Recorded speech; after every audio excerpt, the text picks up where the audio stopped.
Hello students, this is Shalini, and now in this video let us discuss some of the multiple choice question of your lesson number 2 biological classification. So here are your questions. All the eukaryotic unicellular organisms belong to, जितने भी यूकरियोट but unicellular organism है वो कौन से kingdom को belong करते हैं? They belong to kingdom Monera, Protista, fungi या बैक्टीरिया. So they belong to your kingdom Monera. ठीक है.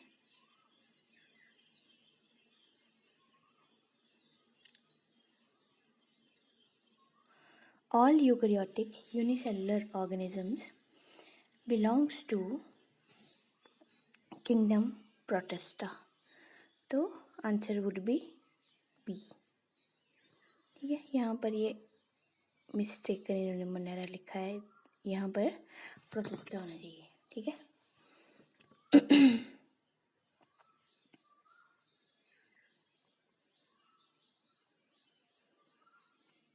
Protista. Next, the 5 kingdom classification was proposed by. तो अगर आपको पता होगा तो 5 किंगडम क्लासिफिकेशन किसने दी है? 5 kingdom classification was given by R.H. Whittaker. ठीक है. ऑप्शन ए विटाकर ने दी थी. The phylogenetic classification was proposed by R.H. Whittaker. इसको फाइलोजेनेटिक क्लासिफिकेशन कहते हैं. R.H. विटाकर ने दी थी. He created new kingdom fungi. उसने क्या किया था? न्यू किंगडम फंजाई क्रिएट किया था. द 5 किंगडम क्लासिफिकेशन कौन कौन से हैं? Plantae, Animalia, protista, Monera and fungi.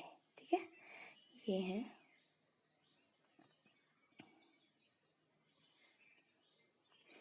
Next, Whittaker has use 5 criteria for 5 kingdom classification. जो उसका क्राइटेरिया था वो क्या था? रिप्रोडक्शन को देखकर, cell structure, phylogenetic relationship, mode of nutrition and thallus organisation.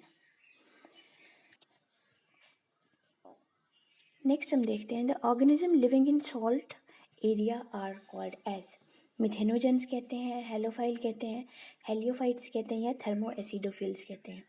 तो यहाँ पर ऑप्शन से आपको क्लियरली पता है मिथेनोजेंस तो नहीं है, क्योंकि मिथेनोजेंस कौन है? जहाँ पर मीथेन, ठीक है, जो मीथेन गैस को प्रोड्यूस करते हैं.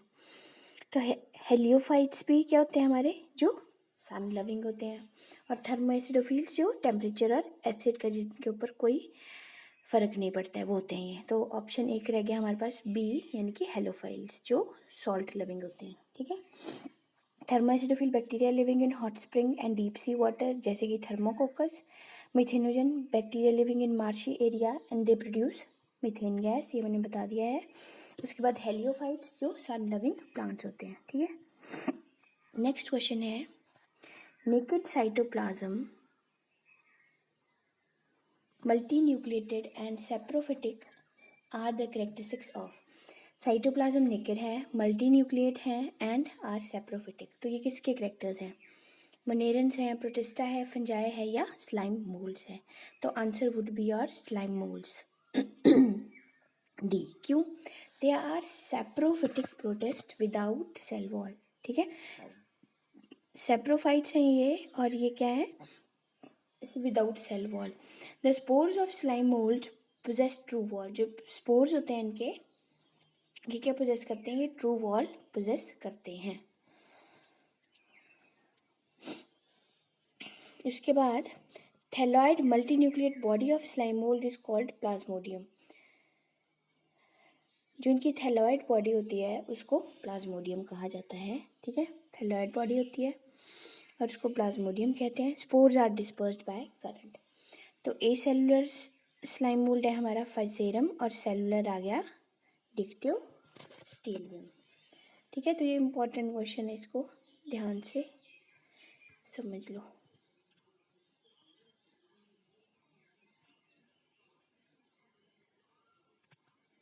नेक्स्ट है हमारा question number 5th. An association between roots of higher plants and fungi is called. तो क्या है ये?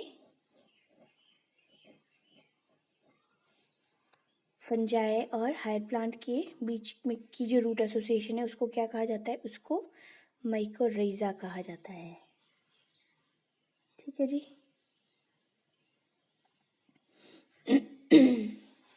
और लाइकन्स क्या होते हैं? लाइकन्स होते हैं हमारे एसोसिएशन होती है बिटवीन एल्गी एंड फंजाई, और इसको हिलोटिज्म भी कहते हैं। ठीक है, यहाँ पर आपको लाइकन्स के बारे में बताया है। आंसर इसका मैकोरेज है।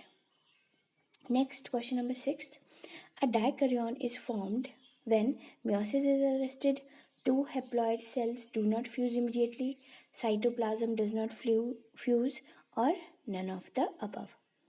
तो इसका आंसर होगा हमारा B, the two haploid cell do not fuse immediately. Means एक स्टेज ऐसी आती है जहाँ पर साइटोप्लाज्म, दो सेल्स का साइटोप्लाज्म इकट्ठा हो जाता है, बट जो न्यूक्लियस है अभी तक वो फ्यूज़ नहीं हो पाते हैं। जो न्यूक्लियस है वो सेपरेट रहते हैं, यानी कि वो डाइकैरियन बना देते हैं। In some fungi the fusion of two haploid cell immediately result in diploid cell. However in other fungi जैसे कि एस्कोमाइसिटीज और बेसिडियोमाइसिटीज हैं, N intervening dikaryotic stage n+n या 2 nuclei per cell occurs. Such a condition is called as dikaryon, और उस condition को क्या कहा जाता है? Dikaryon, and the phase is called as dikaryophase of fungus. ठीक है, dikaryotic cell has 2 dissimilar haploid nuclei। अब next question number 7, contagium vivum fluidum was proposed by। अब ये किसने दिया था? This was given by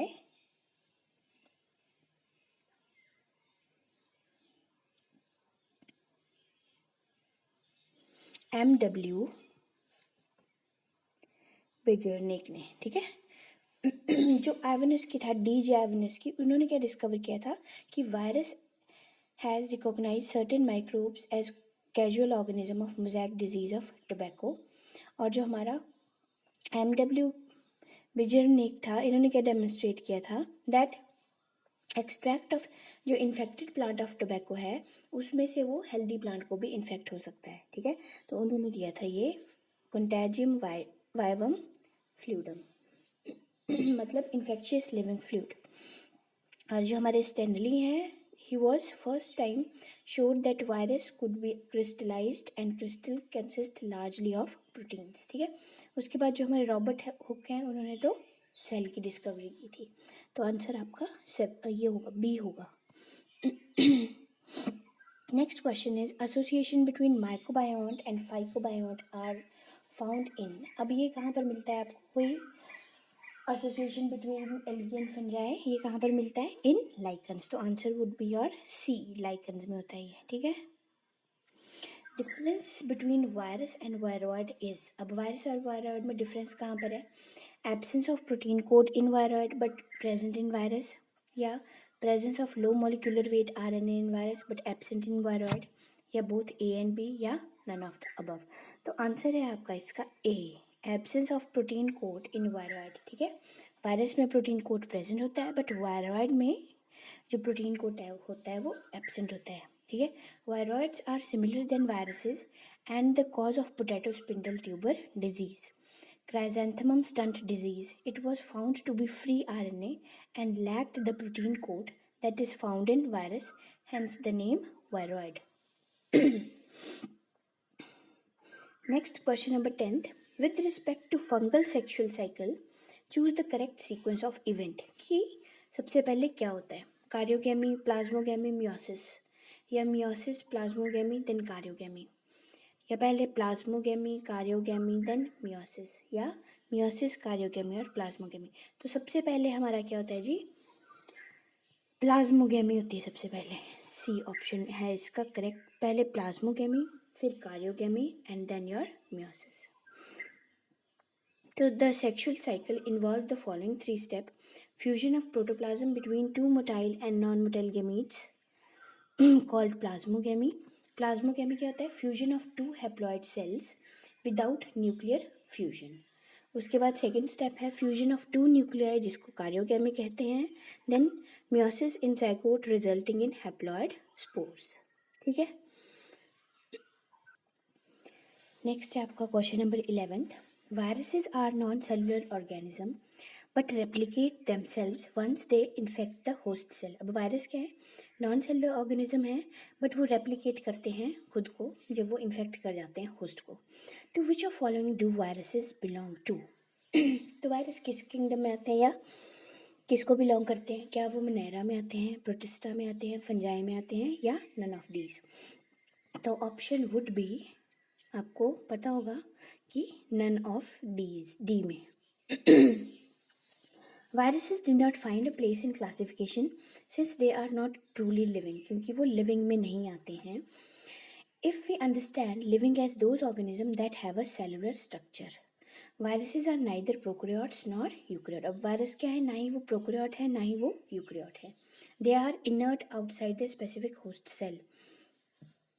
जब वो होस्ट सेल के बाहर हैं तो वो क्या है? इनर्ट हैं. They can not multiply of their own because they lack cellular machinery to use genetic material. ठीक है, ये खुद मल्टीप्लाई नहीं कर सकते हैं क्योंकि इनके पास सेलुलर मशीनरी एब्सेंट होती है. Virus can only multiply in host और लिविंग सेल. और वायरस कहाँ पर मल्टीप्लाई कर सकता है? या होस्ट में या लिविंग सेल में. Next question number 12. Members of phycomycetes belong to. जो फाइकोमाइसिटीज हैं वो किसको बिलोंग करते हैं? एक्वाटिक हैबिटेट को, या डिकेइंग वुड पे होते हैं, मॉइस्ट एंड डैम्प प्लेसेस पे होते हैं, ये आपका as obligate parasite on plant. ठीक है, चूज करना है हमें नन ऑफ अबव, या फर्स्ट एंड फोर्थ, या सेकेंड एंड थर्ड, या ऑल ऑफ अबव. तो answer would be all of above. ठीक है, फाइकोमाइसिटीज कहाँ कहाँ पर मिलती है? ये हमें एक्वेटिक हैबिटेट में भी मिलती है, डिकेइंग वुड पर भी मिलती है, मॉइस्ट एंड डैम्प प्लेसेस पर भी मिलती है, एंड एज ऑब्लिगेट पैरासाइट भी मिलती है. तो सारे के सारे ऑप्शन करेक्ट होंगे. Now let's discuss very short type of questions. अच्छा, what is the principle underlying the use of cyanobacteria in agricultural field of crop improvement? ठीक है, अब ये क्वेश्चन आपका लास्ट ईयर भी आया है एंड इम्पॉर्टेंट है. ठीक है, तो क्या पूछा गया है कि जो हमारी ब्लू ग्रीन एल्गी होती है साइनोबैक्टीरिया, उसको हम यूज़ करते हैं एग्रीकल्चरल फील्ड्स में फॉर क्रॉप इम्प्रूवमेंट. ठीक है, क्रॉप इम्प्रूवमेंट के लिए इसको यूज़ किया जाता है ब्लू ग्रीन एल्गी को. तो हमें इसको उसके पीछे प्रिंसिपल ढूंढना है कि उसको क्यों यूज़ करते हैं. So cyanobacteria are autotrophic microbes. ये क्या है जी? ऑटोट्रॉफिक हैं. Cyanobacteria they are widely distributed in aquatic and terrestrial environment. और ये बहुत ज़्यादा मिलते हैं एक्वेटिक एंड टेरेस्ट्रियल एनवायरनमेंट में. Nostoc Anabaena Oscillatoria are blue green algae that can fix atmospheric nitrogen. अब हमारे पास नॉस्टॉक है, एनाबीना है, ऑसिलेटोरिया है, ये सारी ब्लू ग्रीन एल्गी हैं जो एटमॉस्फेरिक नाइट्रोजन को फिक्स करती हैं. These organisms can fix atmospheric nitrogen in specialized cells called heterocyst. अब इनके पास क्या होता है? स्पेशलाइज्ड सेल्स होते हैं जिनको heterocyst कहा जाता है, जिनका काम क्या है? फिक्स करते हैं एटमॉस्फेरिक नाइट्रोजन को. और ये होती किसके पास है? नॉस्टॉक और एनाबीना. हमने पढ़ा था ये लेसन में. So in paddy field cyanobacteria serve as an important biofertilizer. तो ये किसका काम करती है पैडी फील्ड में? बायो फर्टिलाइजर का. ठीक है, so blue green algae also add organic matter to soil and increase its fertility. तो ब्लू ग्रीन एल्गी क्या करती है? ऑर्गेनिक मैटर भी ऐड करती है हमारी सॉइल को और इंक्रीज करती है उसकी फर्टिलिटी को भी. ठीक है जी, नेक्स्ट क्वेश्चन देखते हैं. Suppose you accidentally find an old preparation permanent slide without a label. ठीक है, in your efforts to identify it you place the slide under microscope and observe the following feature. ठीक है, तो आपने क्या देखा कि उसमें क्या है स्लाइड में? यूनिसेलुलर है, वेल डिफाइंड न्यूक्लियस है और बाईफ्लैजिलेट है. वन फ्लैजिला लाइंग लॉन्गिट्यूडनली और दूसरा ट्रांसवर्सली है. तो ये होगा क्या? तो अगर आपने लेसन को ध्यान से समझा होगा तो ये सारे फीचर्स होते हैं डायनोफ्लैजिलेट्स के. ठीक है, किसके होते हैं? डायनोफ्लैजिलेट के. ठीक है,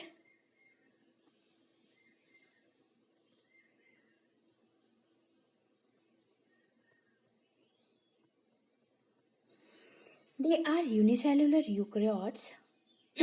Most of them have two flagella, one lies longitudinally और दूसरा होता है transversely in a furrow between the wall plates. Dinoflagellates belong to kingdom Protista. और ये किस किंगडम को बिलोंग करते हैं? प्रोटिस्टा को. ठीक है जी. नेक्स्ट है how is 5 kingdom classification advantageous over the 2 kingdom classification. ठीक है, तो ये क्वेश्चन कि जो हमारा 5 किंगडम क्लासिफिकेशन है वो कैसे ज़्यादा एडवांटेजेस है ओवर 2 किंगडम, इसको डिस्कस करते हैं. 2 kingdom class system of classification was Plantae and animalia. ठीक है, 2 किंगडम के अकॉर्डिंग 2 ही सिस्टम दिए गए थे, एक तो प्लांटे था, दूसरा एनिमेलिया था. But the 2 kingdom classification did not distinguish between prokaryote और यूकैरियोट के बीच में इसमें कोई डिफरेंस नहीं बताया गया था. It brought together prokaryote bacteria and blue green algae with other groups in like plant fungi and animals, जो कि यूकैरियोट है. यानी प्रोकैरियोट और यूकैरियोट के बीच में कोई भी इन्होंने डिस्क्रिमिनेशन नहीं किया था. 2 kingdom classification did not distinguish between unicellular and multicellular organism. अब दूसरा इन्होंने ना यूनिसेलुलर और ना ही मल्टीसेलुलर के बीच में अंतर बताया था. जैसे कि क्लामाइडोमोनास है वो यूनिसेलुलर है, स्पाइरोगायरा है दैट इज योर मल्टीसेलुलर, और उनको दोनों को इकट्ठे इन्होंने एल्गी में रख दिया था. ठीक है. Next, this system did not distinguish between autotrophic and photosynthetic and heterotrophic and non-photosynthetic organism. ठीक है, तो इन्होंने ऑटोट्रॉफिक और हीट्रोट्रॉफिक के बीच में भी कोई डिफरेंस नहीं बताया था.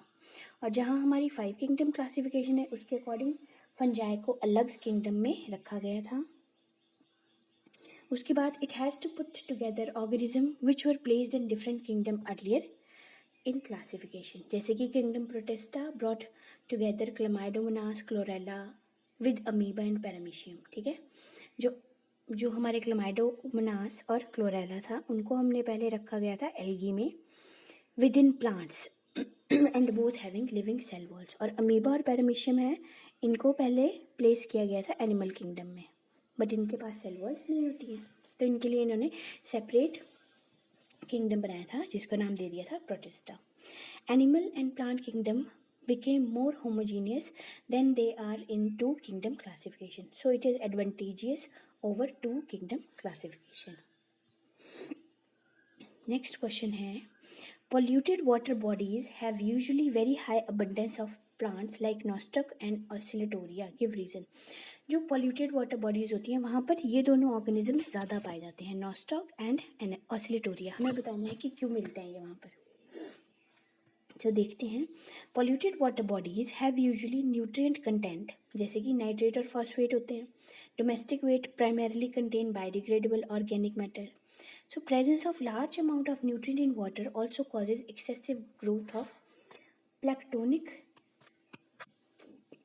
called algal bloom, which impart a distinct color to water bodies. अब होता क्या है, जो पॉल्यूटेड वाटर होता है वो न्यूट्रिएंट रिच होता है. ठीक है, जैसे कि नाइट्रेट्स होंगे, फॉस्फेट्स होंगे, डोमेस्टिक सीवेज होगा सारा. तो जब इतने सारे न्यूट्रिएंट्स एक वाटर में इकट्ठे होते हैं तो वहाँ पर एक्सेसिव ग्रोथ हो जाती है किसकी? प्लैंक्टोनिक. ठीक है, फ्री फ्लोटिंग एल्गी, जिसको हम एल्गल ब्लूम भी कहते हैं. और एल्गल ब्लूम अगेन इम्पॉर्टेंट है, जो कि उस वाटर बॉडी को कलर इम्पार्ट करता है. और एल्गल ब्लूम क्या करता है? It causes deterioration of water quality and fish mortality. अब वो एल्गी, जितनी एल्गी ग्रो होगी वो वहाँ से न्यूट्रिशन ले लेगी उस वाटर से जितना भी होगा, और वहाँ पर क्या करेगी? वो वाटर क्वालिटी को ख़राब कर देगी और सबसे ज़्यादा फिशेस की डेथ कॉज करेगी, क्योंकि उनको उस लेवल की ऑक्सीजन ही नहीं मिल पाएगी. Some bloom forming algae mainly Nostoc and Oscillatoria are extremely toxic to human and animals. और ये जो दोनों ही एल्गीज हैं ये क्या हैं? टॉक्सिक हैं ह्यूमन के लिए और एनिमल्स के लिए. ठीक है जी. नेक्स्ट क्वेश्चन है आर कीमोसिंथेटिक बैक्टीरिया ऑटोट्रॉफिक और हीट्रोट्रॉफिक. अब ये बोल रहे हैं जो कीमोसिंथेटिक बैक्टीरिया हैं क्या वो ऑटोट्रॉफिक हैं या हीट्रोट्रॉफिक हैं. So chemosynthetic bacteria oxidise various inorganic substances जैसे कि nitrates, nitrites and ammonia and use released energy of ATP production. So chemosynthetic bacteria are autotrophic in nature. ठीक है, तो यानी कि ये करते क्या हैं? ये ऑक्सीडाइज करते हैं जो हमारे इनऑर्गेनिक सब्सटेंसेस हैं, जैसे कि नाइट्रेट है, नाइट्राइट्स है एंड अमोनिया है. सॉरी, बट ये यूज़ करते हैं जो हमारी सन की एनर्जी है उसको एटीपी बनाने के लिए, ठीक है। तो यानी कि कीमोसिंथेटिक बैक्टीरिया हमारे ऑटोट्रॉफिक में ही आते हैं। नेक्स्ट क्वेश्चन है, the common name of pea is simpler than its botanical name Pisum स्टैबम।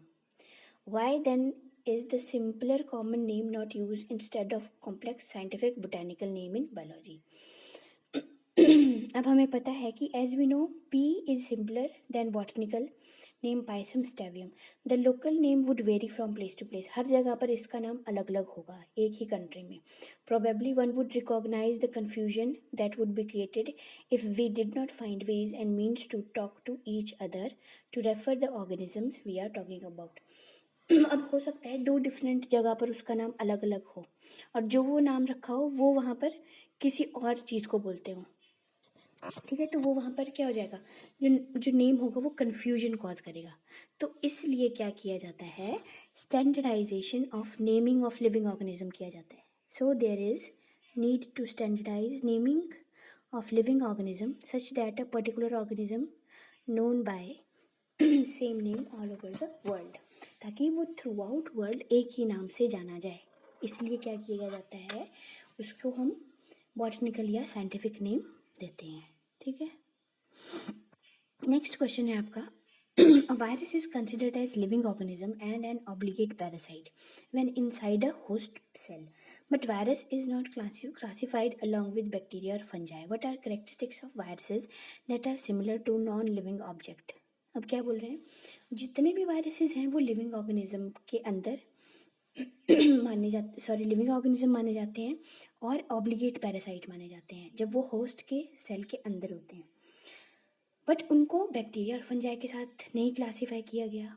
So what are the character of virus, virus के क्या कैरेक्टर्स ऐसे हैं जो कि सिमिलर हैं नॉन लिविंग ऑब्जेक्ट के, जैसे कि viruses are living organism inside host cell. Virus क्या है, लिविंग ऑर्गेनिज्म आते हैं होस्ट सेल के अंदर, but virus is not classified along bacteria and fungi because they have inert crystalline structure. सबसे पहला तो आपका पॉइंट ये आ जाता है कि उनका जो क्रिस्टलाइन स्ट्रक्चर है इनर्ट है आउटसाइड लिविंग सेल। अब इनर्ट मतलब इनर्ट वो चीज़ होती है जिसको हम ब्रेक नहीं कर सकते हैं, ठीक है।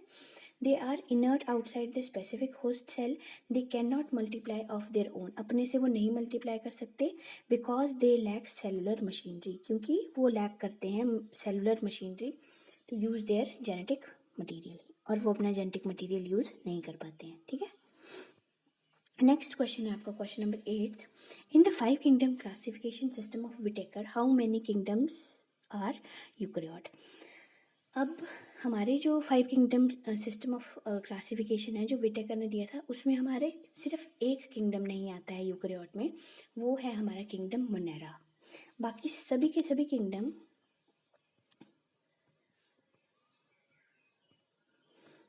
जैसे protista, fungi, Plantae and Animalia वो सारे यूकैरियोट्स हैं, सिर्फ एक किंगडम है जो मोनेरा है वो ही नहीं आता है इसमें, ठीक है।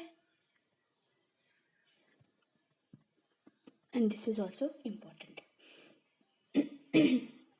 तो ये थे आपके कुछ MCQs और कुछ वेरी शॉर्ट क्वेश्चंस जो इम्पॉर्टेंट हैं और ये आपको अपनी नोटबुक में नोट डाउन कर लेने हैं, ठीक है। Thank you.